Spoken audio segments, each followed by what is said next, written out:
Food companies, agribusinesses, government organizations, nonprofits, and others are all looking for ways to make agriculture more resilient and more quote-unquote climate smart.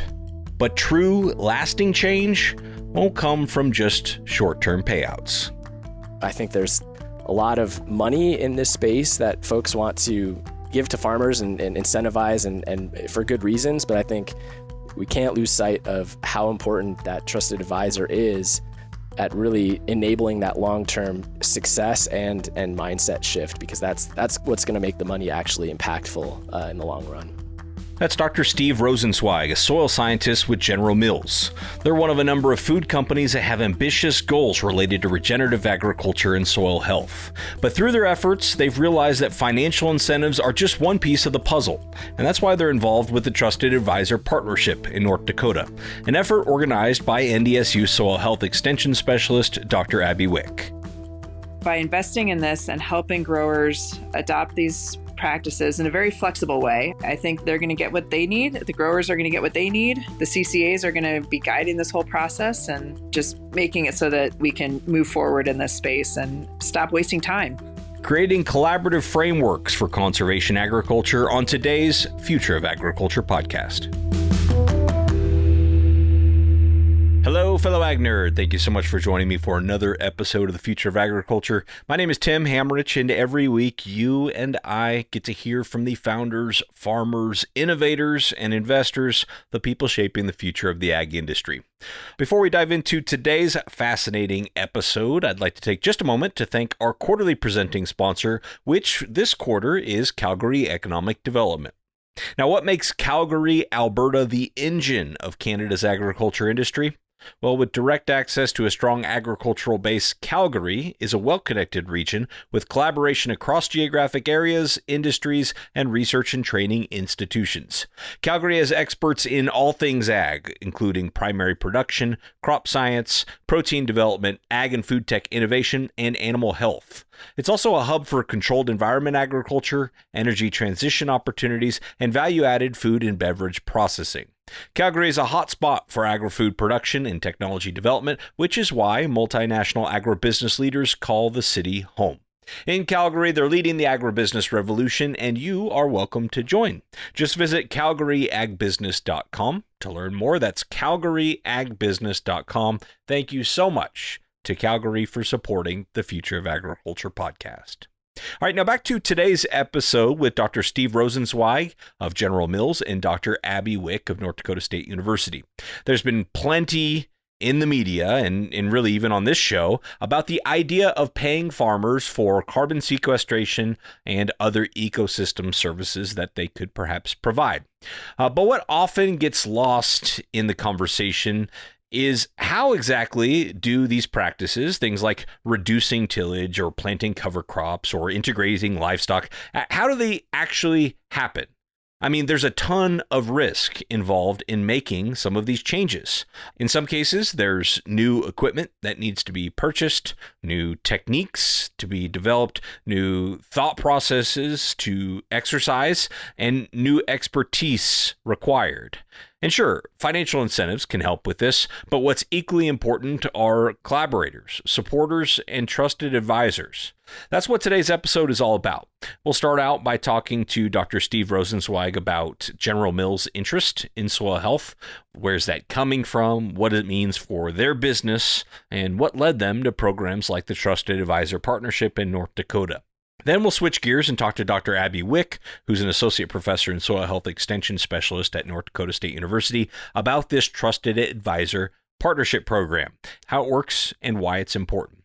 Then we'll wrap things up with both Abbey and Steve to discuss why it's important for food companies to join forces in efforts like this. Now, both of these interviews were originally conducted for the Soil Sense podcast, which I co-host with Abbey.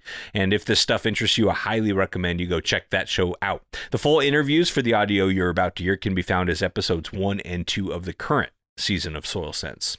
I'll drop you in the conversation here where Steve is explaining why a food company like General Mills would want to hire a soil scientist like himself in the first place. my phone interview for the job was me kind of interviewing them about what does General Mills want with a soil scientist. And it was really, we had been involved in the early on kind of national soil health initiatives. So setting up things like the Soil Health Institute and the Soil Health Partnership, they had been kind of really investing in that space and really saw, General Mills as being a key, enabler of that broader soil health movement. And they wanted someone to really help figure out, how do we keep advancing in this space? How does General Mills continue to be kind of at the forefront, a leader in this soil health movement in the country? And so they had a role for a soil scientist to really come in and help figure out how do we measure improvements in soil health as we make investments, in farmers and in partnerships on the ground, and how do we fit as a food company in this whole movement? So that's kind of what I came in to help figure out. Well, those are big questions. How do you go about starting, fresh out of your PhD, huge questions, big company, where do you start? I was based not at the headquarters building, but actually at a USDA ARS facility in Brookings, South Dakota for a whole year. We had some farmers that we knew we sourced from and had good relationships with. And I was actually just started by soil sampling their fields and starting to do some on-farm research. So I think that's kind of where we started, was just, how do we get plugged into the research community and really start to advance this kind of systems level on-farm research to complement a lot of, what's happening at universities and, USDA research sites that are more kind of replicated, controlled experiments. We wanted to also be out there helping to figure out how do we conduct on-farm research with farmers to really understand what they're learning and what they're seeing on their farms. So that's kind of where we started, was really on that research side. And then it's really also just been about forming partnerships with folks that are, in the communities that we are sourcing these ingredients from and really understand that local context. And so it's just been a lot of networking and building relationships with people that actually kind of know what needs to happen, because, we're kind of a couple steps removed from the farmer as a food company. We don't buy grain or anything really directly from farmers. We buy it through a supplier, an aggregator. And so, we're a couple steps removed. So we really are forming community level kind of partnerships with local folks that really understand the context and really just helping enable them. And so that's kind of been the journey over the last couple of years. And with you all being a couple steps removed, if somebody's a farmer and wants to know, why does General Mills care about how I run my business, how I handle my soil? What do you tell somebody like that? Well, if you think about the business model of any food company, we take the outputs of Mother Nature and farming, farming communities, farmers, and, turn those ingredients into food products and market those to consumers. So our entire business is resting on the resilience and ability of farmers to keep farming, essentially. So, increasingly our leadership, investors, they really want to make sure that we are investing to make sure that General Mills is going to be around for another 150 years. We're a 150-year-old company. And so, what are the things that we need to do to stick around for another 150 years, and really forming these kinds of partnerships and really helping to support farmers and increase their viability, longevity, and resilience is kind of, we've realized it's a business imperative. So their business is our business, essentially. Yeah. And I think part of what's happening right now in this environment is there's a push for companies to talk about being sustainable without really being sustainable. And I'm sure that's something that was going through your head when you were considering taking the job. So how did you sort of assess, okay, is General Mills really serious about this, or is this just something we could put on a cereal box to say we're sustainable? Well, yeah, I think it first started with just the people, getting to know the people that were working there and understanding them as humans and kind of what drove them. And it really was people that were passionate about agriculture, had been involved for a long time, or, very passionate about sustainability and doing it for the right reasons. So I could kind of pick up on that, just in sort of meeting the folks that I was going to be working with. But then, on the other side too, I've heard a lot, so General Mills has a regenerative agriculture commitment to advance regenerative ag on 1 million acres by 2030. And, I've often heard folks say well, is that just a marketing ploy? And the reality is not many consumers understand what that is. So, if it was a marketing ploy, it's maybe not the most effective or way into that. I think it really is about supporting agriculture as a whole and improving these range of outcomes from soils to water to farmer economic resilience. And that's kind of what it's always been as the main objective. And, helping consumers understand what this is all about is also a part of it, and figuring out how do we bring them along on this journey so that we can help to bridge what's happening on the farm with what people are thinking about when they're eating food. But I think that's just a longer journey that we're on.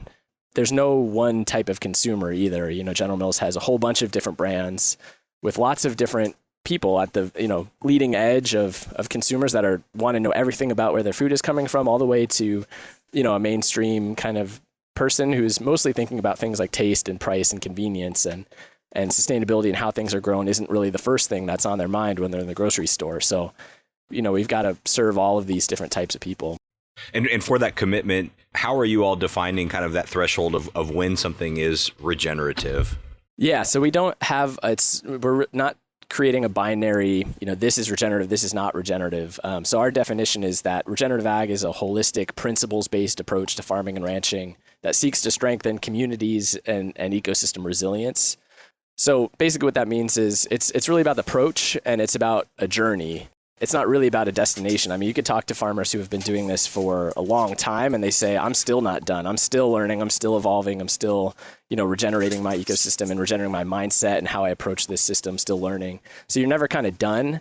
And I think we've tried to reflect that in how we approach things. So really, we've taken more of an outcome-based approach where we're trying to measure soils and biodiversity and water and economics, and really just understand how can farmers help improve these outcomes over time. And so we're really not trying to create that binary distinction and say, this is regenerative, this is not. It's really more about the journey. So, you have the difficult task of taking these ambitions for where the company wants to go in their supply chain and actually putting the data to it of like how you're doing and what's possible. So if your superiors call you into their office and they say, okay, we've got these big ambitions of regenerative acres and lowering our carbon footprint by 2030. How are we doing? How do you approach that conversation?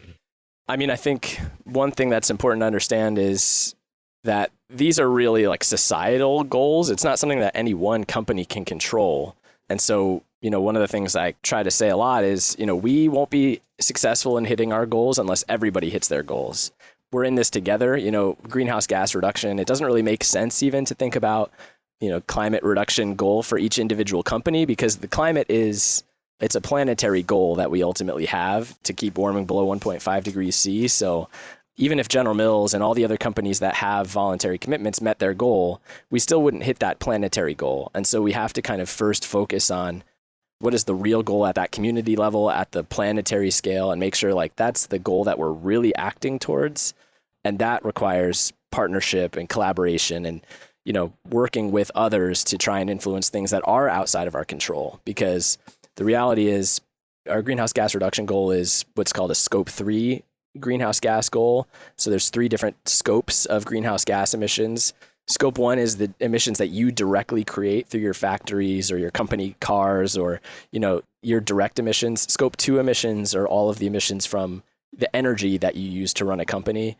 And then scope 3 is everything else. So it's the energy it uses to produce the fertilizer that goes onto the farm that's used to grow the ingredients. And then it's all the shipping, it's all the packaging, it's all when the consumer's at home baking a Pillsbury crescent roll in their oven, it's that energy that's used for that oven. It's the emissions from the landfill. It's everything you can imagine. And we don't control all of that. So this greenhouse gas reduction goal is kind of more about sort of looking outside of our 4 walls and trying to get involved and be collaborative and being helpful in moving sort of these bigger systems forward. So yeah, it's a tough thing to have a goal like that where you don't directly control your fate really, but we have to do our fair share and do our part to help make society as a whole better. So that's kind of what this is all about. So scope 3 seems like impossible to measure. How good are we at measuring scope 3 emissions for a massive company like General Mills? Yeah, and it's a new space for everybody. It really hasn't been around that long that we've been trying to figure out how do we actually measure scope 3.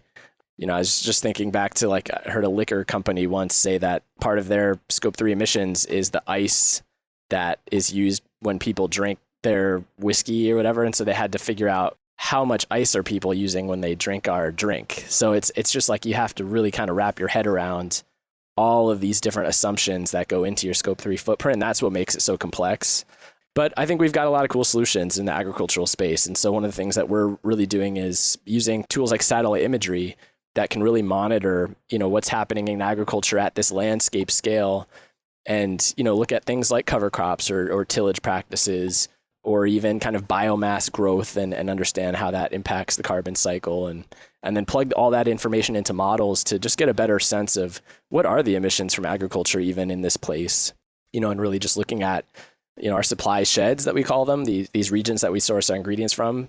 They're about 200 million acres in size. So that's kind of the scale at which we need to understand what practices are happening on the farm and, what the emissions are. And so satellite imagery and modeling, these kinds of new tools are really a great way to at least get a little bit closer to those estimates so that we feel comfortable about, reporting what our Scope 3 emissions even are. With the programs you're involved in, it sounds like the goal is not to sell the carbon necessarily, but that might be a byproduct. Is that right? I mean, is sort of your approach from General Mills, where you're pursuing the same principles, but the end result you hope is more resilience on the farm instead of carbon credits? Or maybe talk about how you look at that. Yeah, I'd say our first priority is to just make sure that we're investing in the right things, having an impact, doing the things that are meaningful. But we also have this greenhouse gas reduction goal that requires us to demonstrate progress on our emissions. We have to reduce our emissions by 30% by 2030, and that's our Scope 3 reduction goal. So that's a target that's registered with the Science Based Targets Initiative. And ecosystem service markets are one way that we can show verified progress towards those commitments. And so I think that's actually what's driving a lot of companies in this space to want to pay farmers for, greenhouse gas reduction, carbon sequestration in soil, is because we have these Scope 3 commitments. And these markets are kind of some of the only ways that, because the scientific protocols are there to measure the thing.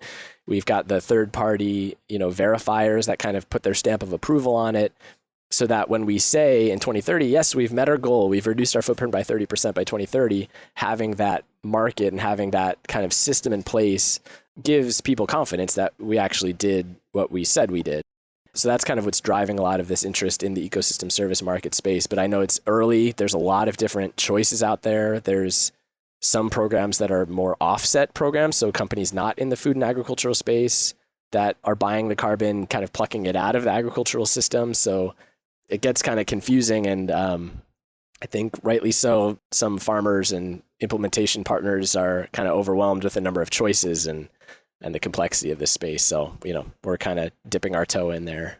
I will just give a plug. So for the Ecosystem Services Market Consortium, it's the only nonprofit ecosystem service market in the space that's focused on more than just carbon. It's also about water. We're developing a biodiversity credit.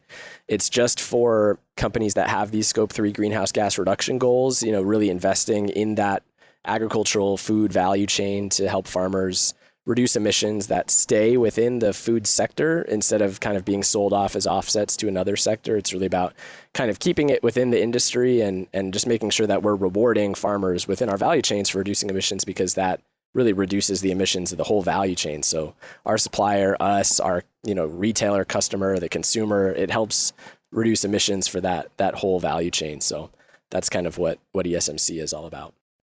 All right, well, I know I took us a little bit into the weeds there with Scope 3 emissions and ecosystem services, but I think it's valuable insight into how these companies are thinking about soil health and regenerative agriculture. And it really shows the pressures or the drivers that they are experiencing to improve their own supply chains, both directly and also indirectly.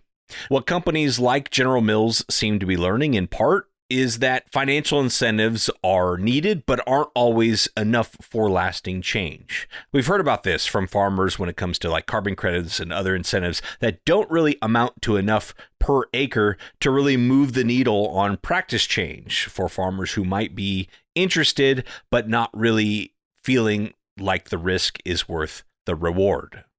So General Mills and some other food companies that you're about to hear about are engaging with programs that work with trusted advisors to find ways to integrate these soil health building practices into sound agronomic advice to solve these agronomic problems and to maximize profit for the farmer while also taking advantage of incentives that might be in place and opportunities to improve their soil over time.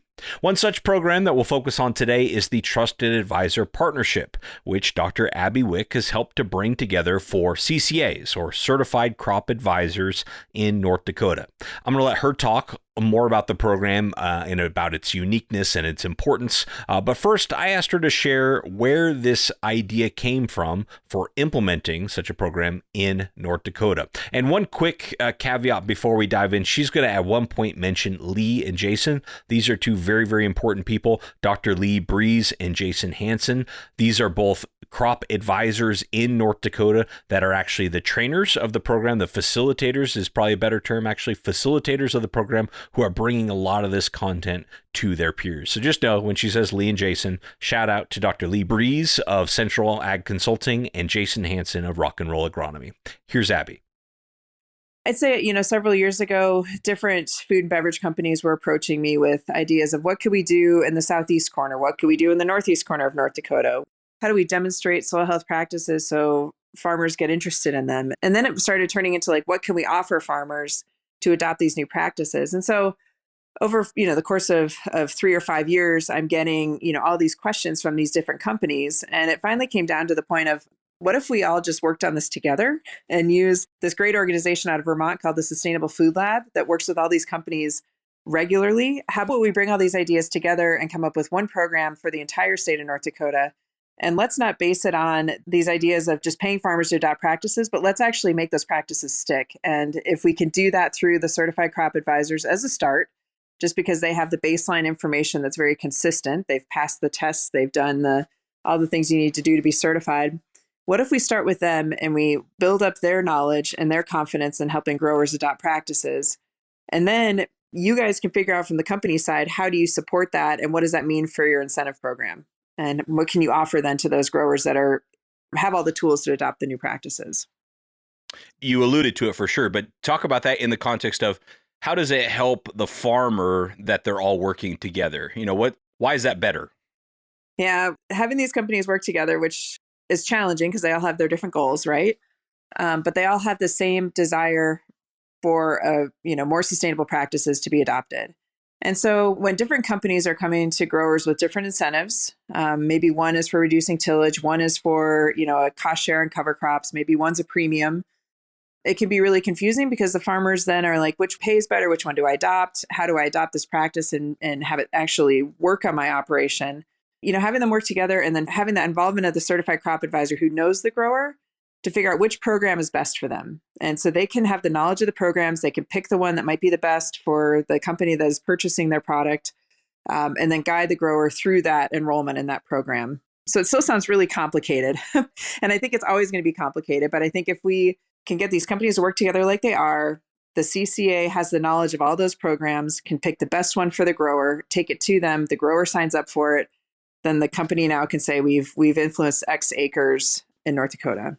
It makes a lot of sense. Like, I don't see how it's good for anybody to have these disjointed, disparate programs.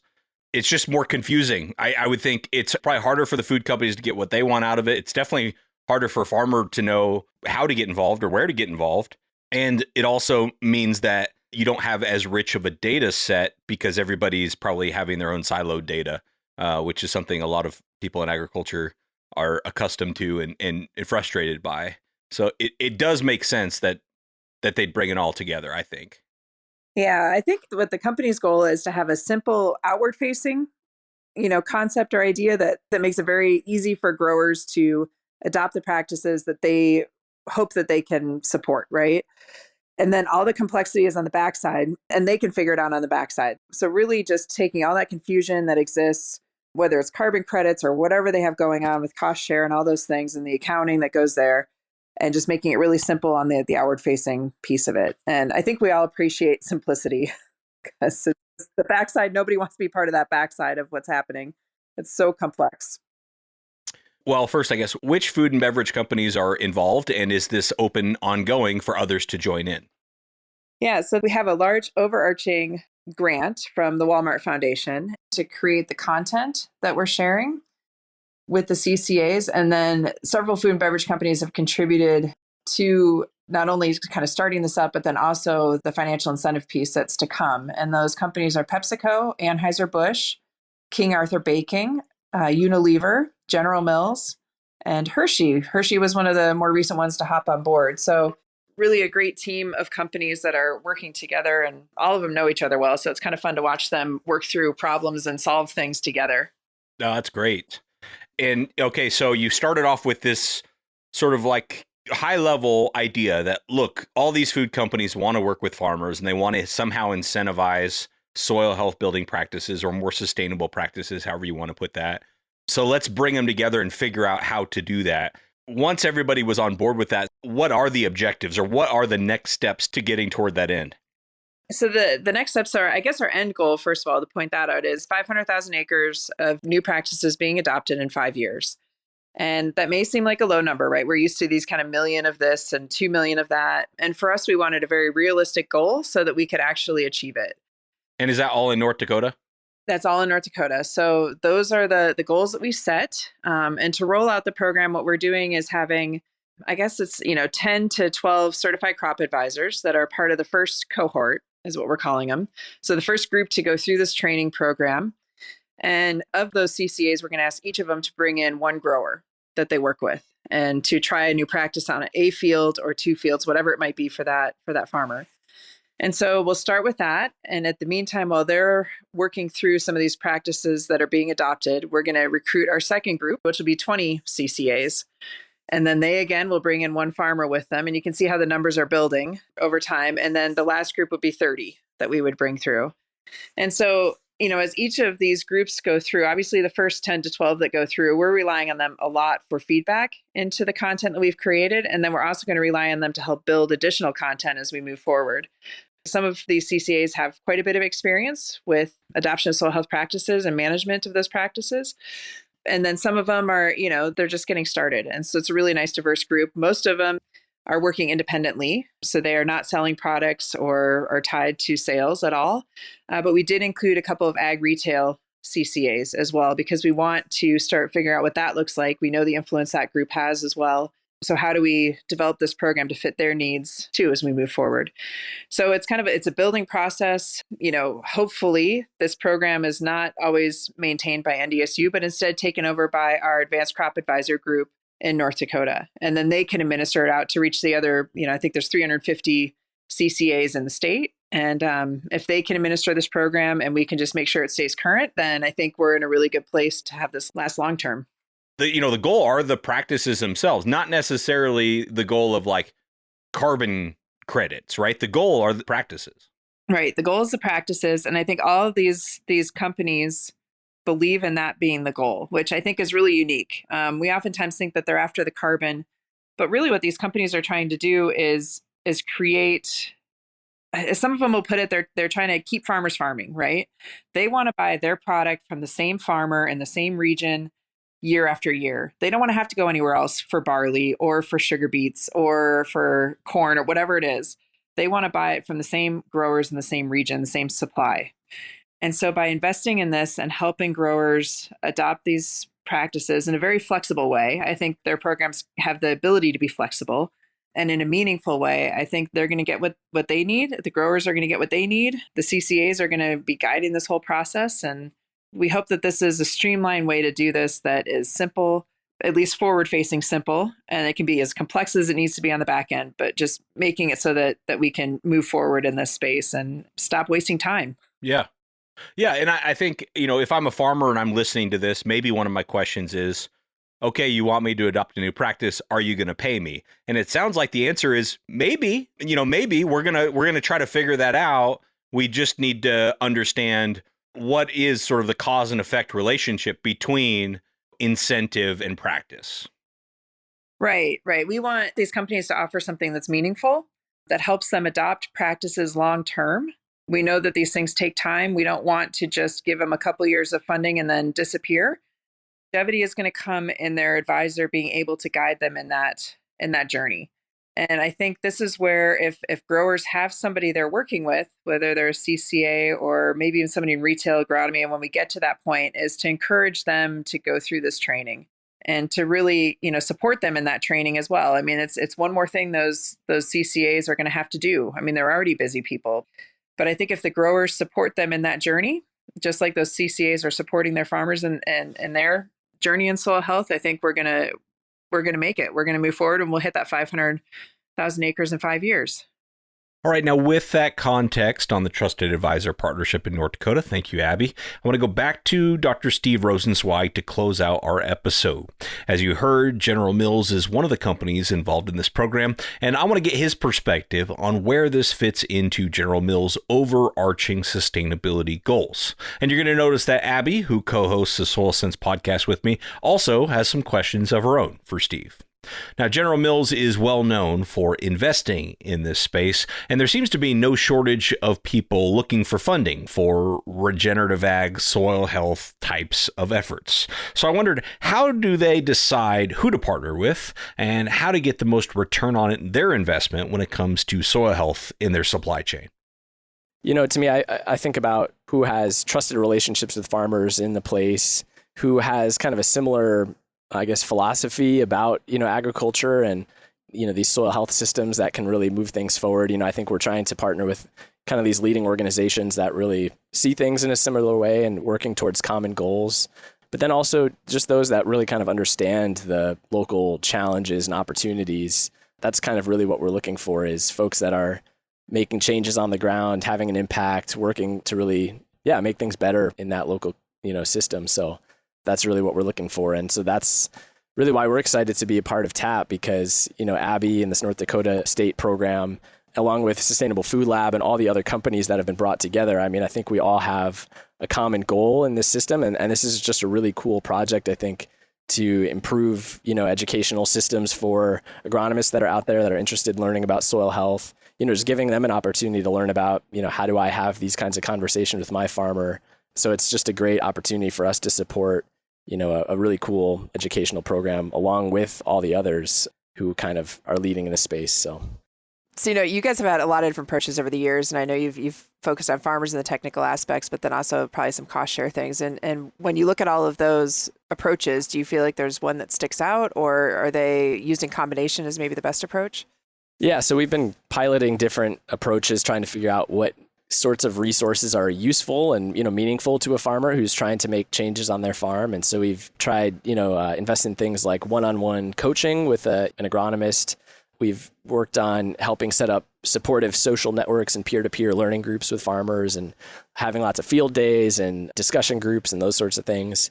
And also on the financial incentive side, there's a lot there, lots of different approaches, lots of different needs, especially for farmers at different kind of points in their journey. Starting off, not having really tried much before, you have a very different kind of financial risk and need than if you've been in this for 3 to 5 to 10 years.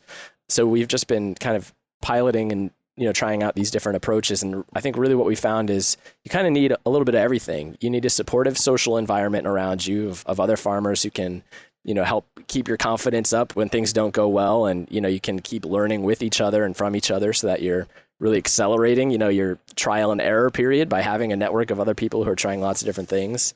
So you need that network. You kind of need a good agronomist, good advice, about things to try or things to watch out for. And then also, some farmers have definitely made some big changes and been very successful without much financial support. But I think there's also an opportunity to really help ease that transition and de-risk a lot of these new practices that farmers are trying. So the economic and financial piece of it is also an important leg of the stool. So there's kind of those 3 legs, I suppose, that are kind of important to have. I'd say that has been a key learning for us coming out of our pilots, is just that, having that one-on-one support from a knowledgeable advisor is really an important role. And I talked about financial incentives before, but really in a lot of ways, I see the benefit of a financial incentive as it helps get a foot in the door for maybe an advisor that hasn't, been able to kind of break through with a farmer yet, to really help evolve that mindset and really get them on the path, this journey that we were talking about. So it's really that kind of evolution in the mindset and how you kind of see your operation, how you see yourself in the operation, starting to think more long-term, starting to see the opportunities and kickstart that optimism and curiosity and learning mindset. That's, I think, one of the really powerful things about a knowledgeable, trusted advisor. It's just someone that can help get you on that journey. And that's really what's needed to create long-term change. So, I think financial incentives are great, but unless you kind of engage that intrinsic motivation and that understanding and that mindset, it's going to be easier to go back to what you were doing before once that financial incentive goes away. And so I think pairing these things together and having that advisor is kind of the core foundation of any, relationship and program. I think that's really an important piece. I think there's a lot of money in this space that folks want to give to farmers and incentivize and for good reasons. But I think we can't lose sight of how important that trusted advisor is at really enabling that long-term success and mindset shift, because that's what's going to make the money actually impactful in the long run. Yeah, I feel like that's a good model for all of us, because when you're trying to reach, 200 million acres? Yeah. You can feel pretty down, I'm sure, at times about how things are going, that optimism is key. And what is it, in working with all these other food and beverage companies on tap, what is that like for you in this model versus prior areas maybe, or even advancing these practices? Yeah, I mean, it's really cool to be in collaboration with others. I mean, like I said before, it's not, none of this stuff is something that any one organization can do on their own. And so, we've started programs in other places where it's just been kind of a General Mills thing. We've had our General Mills regenerative ag pilots that we've had 45 farmers up in Canada and 24 farmers in Kansas that have been part of these programs. But, we realized we can't really scale if it's just going to be a General Mills thing. And I think this is true for everybody. We kind of have to release control over these kind of programs and our supply chains and just getting focused on like the things that we care about that are connected to our business. I think once we start looking more at these landscapes and these states and these communities at that level, and we sort of release the control over these programs and make them more locally led, locally owned, and it's just something that we're helping to enable and accelerate, I think that's the only way that we can get to scale. Because if we're going to have a General Mills program and a Pepsi program, and it's like we all have our own little thing, we're all going to be kind of bumping into each other and competing. So I'm really excited about this as just a great example of how we can kind of come together and support something that is more locally owned and led, and where we're just collaborating to support a good thing. Collaborating to support a good thing. That's what today's episode is all about. Thank you so very much to Dr. Abbey Wick and Dr. Steve Rosenzweig. Highly encourage you to go check out the Soil Sense podcast to learn more about this program. Listen to these full-length interviews with both Abbey and Steve. And here's some other fascinating interviews that Abbey and I have put together. More on that to come as we round out this season and start to make some special announcements for upcoming seasons that are pretty exciting. Again, is the Soil Sense podcast, and can be found on any podcast platform. I think it's important to have conversations like this. I hear a lot out there from people about what food companies are doing, what government's doing, what incentives are out there, what people want. And I want to bring more farmers into this conversation as well to hear how they are experiencing or analyzing opportunities like this. And I say opportunities because I really do believe there are opportunities out there for those willing to do the research and find what works for them. And of course, leverage people like their trusted advisors to find solutions and find incentives to better their business. So thank you again to both Steve and Abbey. Thank you to Calgary Economic Development for being our quarterly presenting sponsor. And last but certainly never least, thank you for your time and your attention. I really don't take it lightly. I'll be back next week with another story of ag innovation.